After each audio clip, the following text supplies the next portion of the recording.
sungguh Allah sangat ridho ketika seorang hamba itu makan. Makan. Makan ketika sesuap nasi dia muji Allah. Ketika minum seteguk nasi dia muji Allah. Itu kalau orang diridhoni Allah itu wali betul. Itu untuk jadi wali itu gampang. Kamu makan ridho. Kamu nginjak buminya Allah ridho seneng. Kamu hidup keseharian aman seneng. Nah ini supaya sampean kita semua lah. Kita semua ngaji. Betapa panduan Rasulullah untuk menggapai ridho Allah itu banyak yang keseharian sekali. Saking kesehariannya banyak dalam hadis dan itu sahih. Nabi menyebut hal-hal yang keseharian. Hatta matas alu fi fimroatika. Kamu punya uang, kemudian istri kamu bisa makan, itu ibadah. Bahkan sebagian ibadah itu dicontohkan Nabi yang akhirnya diprotes sahabat. Yaitu, wafi buti ahadikum sodakoh. Kamu menggauli istri kamu itu ya sodakoh. Sampai sahabat bilang, yang benar ya Rasulullah.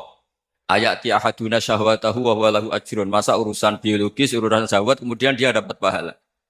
Nabi menjawab, alaih salawatu aha fi haramin aka'ana alaihi wisrun. Bagaimana kalau dia meletakkan ke yang tidak benar, itu kan dosa. Nah, hal-hal seperti ini yang saya ingin teman-teman semua lah. Semua, saya juga agak ingin ngaji demi Anda juga agak ingin. Itu dosa sekali ngaji kok. Pesanan kelompok tertentu itu enggak boleh. Islam itu untuk semua. Jadi, ya cuma karena di depan saya jenengan, ya seakan-akan jenengan korbannya. Itu ada ilmunya dalam usul fikih itu. Jadi orang itu harus ngaji usul fikih. Nama yang disebut, mungkin Mas Sufyan masih ingat zaman ngaji usul fikih. Nama yang disebut itu tidak jaminan sebagai prioritas perintah. Jadi misalnya gini, kebetulan yang di depan Nabi itu Abu Dzar. Nabi ya bilang, ya Abu Dzarin ini uhibbuka misalnya, atau ya Mu'ad ini muhibbuka, atau ya Abu Hurairah ini uhibbuka misalnya. Banyaklah riwayat yang Nabi nyebut ya Abu Dzarin, ya Mu'ad, ya Abu Hurairah. Kemudian misalnya Nabi meneruskan khitab, ini uhibbuka, saya mencintai kamu, fakul dubur sholatin, atau sebagian riwayat disebut falatadaan la dubura kulli sholatin, Allahumma inni ala zikrika wa syukrika wa husni ibadatik. Saya mencintai kamu, siapa saja, Mu'ad bisa, Abu Dzar bisa siapa. Saya mencintai kamu, mohon kalau habis sholat kamu jangan lupa wiridan Allahumma inni ala zikrika wa syukrika wa husni ibadatik. Ya Allah, tolong kami permudah supaya mudah ingat engkau. Anda tidak bisa mentang-mentang. Wong nama saya Parmen. Nama saya Purnomo itu yang diperintahkan Mu'ad. Jadi yang disebut satu, tapi khitab itu untuk siapa saja. Saya teruskan ya. Jadi saya mohon semua kita melakukan kebaikan itu, kalau dalam kaidah fikih disebut al-yakin la yuzalu bisyak. Banyak kebaikan yang kebenarannya itu 100%. Tidak punya efek samping ke pihak lain, ke kelompok lain, ke komunitas lain. Itu tadi misalnya Anda makan, dan itu murah sekali, hanya butuh satu piring. Setiap punyaan kamu muji Allah, setiap minum kamu muji Allah. Itu redaksinya Rasulullah SAW disebut, Allah sangat ridho ketika seorang hamba makan, kemudian dia memuji Allah. Atau minum, kemudian dia muji Allah. Logikanya gampang, negara seperti ini yang kamu harapkan bentuknya kayak apa, mertua, ipar, komunitas, tetangga. Itu nyata terjadi itu kan belum pasti. Sementara yang mesti terjadi adalah kamu butuh makan, kalau tidak mati. Butuh minum, kalau tidak mati. Butuh bumi yang nyaman ditempati, kalau tidak kita juga mati. Sebab itu Allah kalau menyebut nikmatnya itu hal-hal yang keseharian. Alladzi at'amahum min ju'. Allah itu siapa? Allah itu yang menciptakan kamu bisa makan. Tidak berlebihan, Allah itu yang menciptakan kondisi sosial itu ideal. Zaman Nabi itu ya ada orang munafik. Orang-orang pilihan Allah itu juga diuji orang sekelilingnya yang macam-macam. Semua diuji sesuai konteks zaman dan waktu. Nah, tapi ada ibadah-ibadah yang selalu disarankan Nabi. Sampai Nabi itu pernah ditanya, ayul Islam ya khairun ya Rasulullah, Islam terbaik itu gimana? Jawaban Nabi itu unik. It'amu to'am. Islam terbaik itu ya makan-makan, yang santai-santai. Ketika Allah menyebut beberapa kebaikan, falak tahamal aqobah, wa ma adrokan apa? Mal aqobah. Terusannya apa? Fakku rokobah. Terusannya apa? Au it'amun fiyaumin di masubaya. Atau acara makan-makan itu juga Islam. Kenapa? Ya bayangkan kalau tidak ada makanan, kita mati kan? Kondisi sosial tidak ideal itu Anda masih gak apa-apa. Tapi kalau Anda tidak makan, Anda tidak minum, Kamu punya istri cerewet masih bisa hidup, punya mertua cerewet masih bisa hidup. Tapi kalau tidak makan bisa mati. Berarti penting mana istri sama makan? Penting mana? Makan. Semoga istri Anda dengar. Nanti kamu disuruh makan tapi pulang deh. Itu kalau dibahasakan makan masih memahami. Penting mana nasi satu piring dengan istri. Nggak ada nasi mati, nggak ada istri belum mati. Penting mana? Gak berani jawab kan? Nah, ternyata Anda ada garang kan di depan istri. Jadi saya mohonlah, mungkin Mas Sufyan Sauri tadi yang bisa bantu lah. Teman-teman tuh ngaji yang keseharian saja. Karena kita nyari ridho Allah itu berdasar firman Allah. Dan firman Allah itu menyebut keseharian tuh riang, gampang. Yaitu tadi misalnya wa min ayatihi manamukum billaili wan nahar. Termasuk ayat-ayat Allah itu kamu tidur. Maka dulu itu ada guyonan, ada tokoh Mu'tazilah. Kelompok dalam Islam yang berpikir manusia itu bisa menentukan ikhtiarnya sendiri.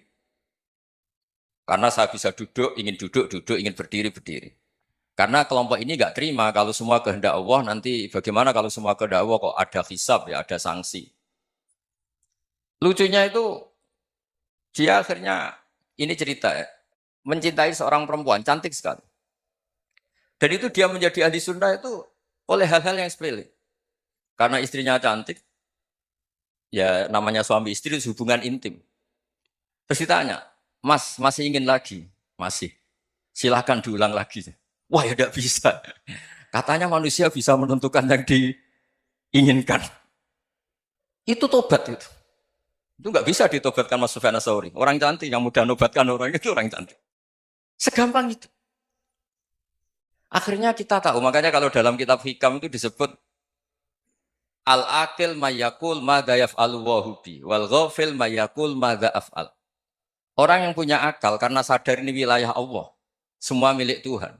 Itu dia tiap hari berpikir, besok Allah akan melakukan apa terhadap dunia ini. Kamu merencanakan sesuatu mau plesir, ternyata gempa. Mau wisata ke Rusia, ternyata perang. Kamu tidak pernah tahu apa yang akan terjadi besok. Wa ma tadri nafsum madza taksibu ghadan. Tapi Anda semua kita ini sering punya jadwal permanen. Makanya saya kalau diundang siapa saja, sanad takdir. Yang jelas Gus ini acara penting. Ya masih acara penting nak pangeran ngersakno piye. Kok ape dadi pangeran, kamu kok mau jadi Tuhan. Itu kadang ya kiai. Penting Gus acara ini jenengan harus memastikan bisa. Loh kamu itu yang ngajarin tauhid, sesuatu itu biadillah kok bilang-bilang apa pasti. Kalau maksa terus tak tobatkan kamu kata saya. Ya kalau gitu Gus bilang insya Allah. Wah itu hati saya, fisik saya, roh saya sudah bilang insya Allah. Tidak usah kamu latih kata saya. Nah hal-hal tauhid keseharian itu gampang sebetulnya. Wal ghafil yaqulu madza af'al. Tapi orang yang lupa Allah dia setiap hari bilang besok apa? Kita bisa melakukan apa? Seakan-akan dia itu aktor, dia penting, dia subjek permanen, dia. Padahal kita ini hanya objek kehendak Allah Subhanahu wa taala. Karena kita yakin sesuatu yang terjadi di alam raya ini kita tidak bisa apa-apa. Makanya saya sering ngaji, sering bilang saya. Ketika Anda mensifati Allah, dia yang menghidupkan. Sudah itu tanamkan, sehingga ketika kita mati, santai saja. Kenapa santai? Allah punya cara menghidupkan kita. Zaman kita hidup juga gak tahu caranya ngelola jantung, ngelola paru-paru. Kamu juga gak tahu ngelola oksigen yang tidak beracun, tidak mengandung polusi. Tahu-tahu hidup. Gak ingin tua ya tahu-tahu tua. Gak ingin mati, tahu-tahu mati. Selama ini kita hidup juga gak tahu apa-apa. Hanya gaya tok, punya jadwal, punya planning. Kalau kamu bisa menentukan pilihan Anda, pasti Anda istrinya cantik, 4 neriman semua, kona'ah semua. Nyatanya enggak kan? Ada 1 jelek, cerewet. Oh, itu kan. Nyatanya enggak bisa apa-apa Anda kan? Dan kamu bawa mati lagi. Itu kan. Istri Anda juga gitu, punya keinginan, punya suami yang ganteng, yang jabat, yang neriman, yang enggak poligami. Ya enggak kesampaian juga. Kalau kita ngitung tingkat kegagalan kita itu gagal terus. Ya kan? Nah, terus ingat Allah. Mada yaf'alu wa hubi. Orang yang punya akal selalu berpikir Allah itu menghendaki apa terhadap saya. Lalu sama-sama orang ngelihat orang yang serius. Itu kata Anda itu pemikir berat, serius. Senang punya tokoh yang merengut karena kamu anggap serius. Tapi sebagian orang anggap orang yang serius itu wong merengut, wong masam, wong muka kok ditekuk. Jadi sama Itu hati ya muqallibal qulub tsabbit qalbi ala dinik. Karena kita nggak tahu cara berpikir kita tentang orang lain, tentang sekeliling kita. Misalnya kita orang baik yang jenis ngurmat fakir miskin. Ada orang bangun masjid mewah itu janggal. Apa artinya masjid mewah kalau banyak orang kelaparan? Tapi kalau yang jenis pendidikan apa artinya masjid mewah kalau tidak bisa ngaji? Nanti yang jenis infrastruktur apa artinya ini kalau semuanya punya sudut pandang yang berbeda-beda. Dan Islam mengapresiasi semua kebaikan.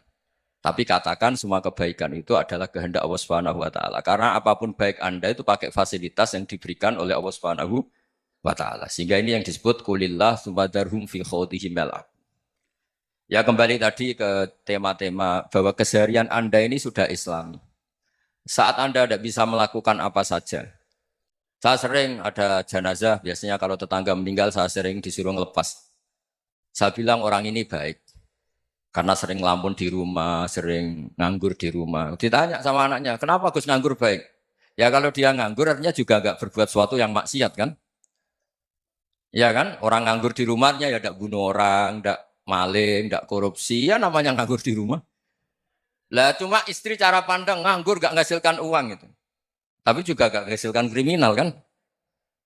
Jadi sebenarnya Islam itu makanya kalau sampai ngaji usul fikih itu ada kitab usul fikih namanya Lubul Usul, itu terkenal sekali di pesantren itu. Itu kalau ngapresiasi keseharian itu luar biasa. Izma min mubahin illa wa yatahaqqaqu bihi tarku haramimma. Karena keseharian yang mubah saat Anda lakukan itu ada kehebatan yang luar biasa, yaitu meninggalkan haram. Makanya dulu banyak orang-orang alim ketemu temannya itu guyon sampai semalaman. Itu biasanya yang semangat Islam itu kiai kok tidak tahajud, kiai kok tidak witir. Orang yang sedang mapan uangnya banyak, malam itu tidak kelayaban itu sudah luar biasa. Melawan nafsu supaya tidak maksiat itu sudah luar biasa. Supaya lupa guyon sama temannya semalaman sampai subuh. Gejolak-gejolokan ngenang zaman miskin, zaman kuliah nggak jelas, zaman apa. Melihatnya jangan takut tahajud. Seperti ini meninggalkan tahajud, tapi meninggalnya ini talkul muharraman. Jadi kayak apa hebatnya? Sehingga Imam Ghazali punya riwayat yang agak unik. Hatta takuna ibadatu akhiri hadil ummah iku an-naum. Sehingga suatu saat ibadah terbaik umat ini itu tidur. Itu kan riwayat kontroversi. Ketika Imam Ghazali tanya, kenapa iya?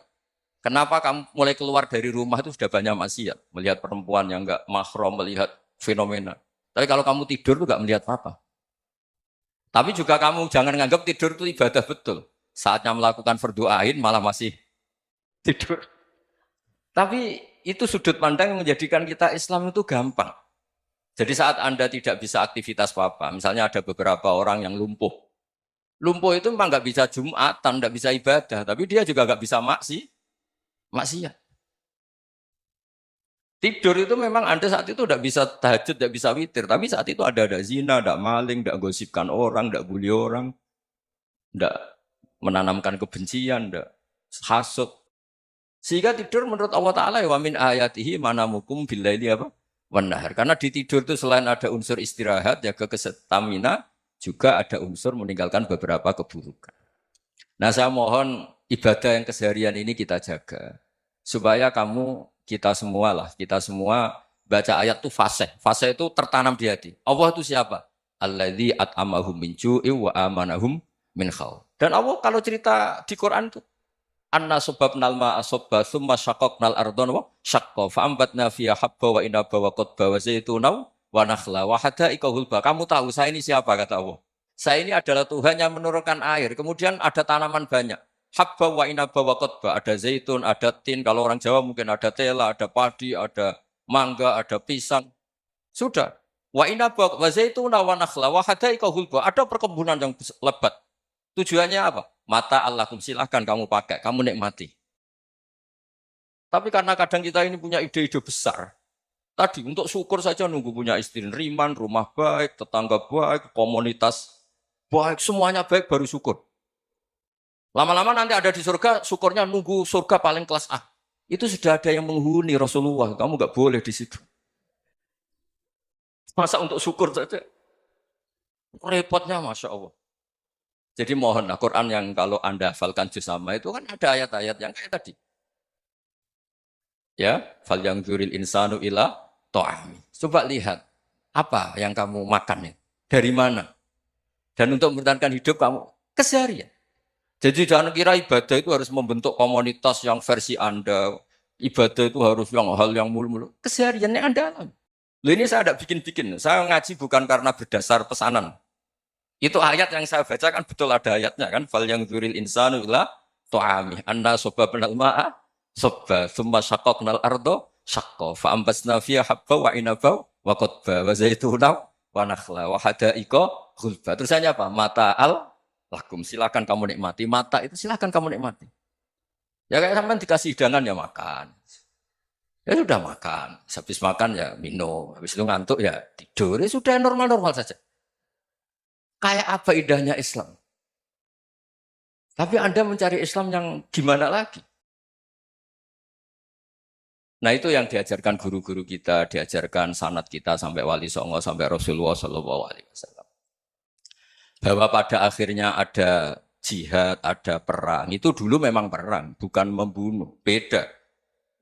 Dulu kita dijajah Belanda ya perang, dan itu normal karena kita dijajah.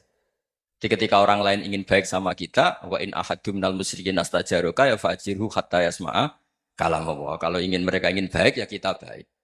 Makanya ada istilah musta'man, mu'ahad. Kalau mereka ingin damai, berdampingan dengan kemajmukan ya itu yang lebih baik. Karena memang Islam menghormati proses perdamaian. Wa in janahu nawa lisalmi ya fajnah lah. Kalau ingin damai ya kita harus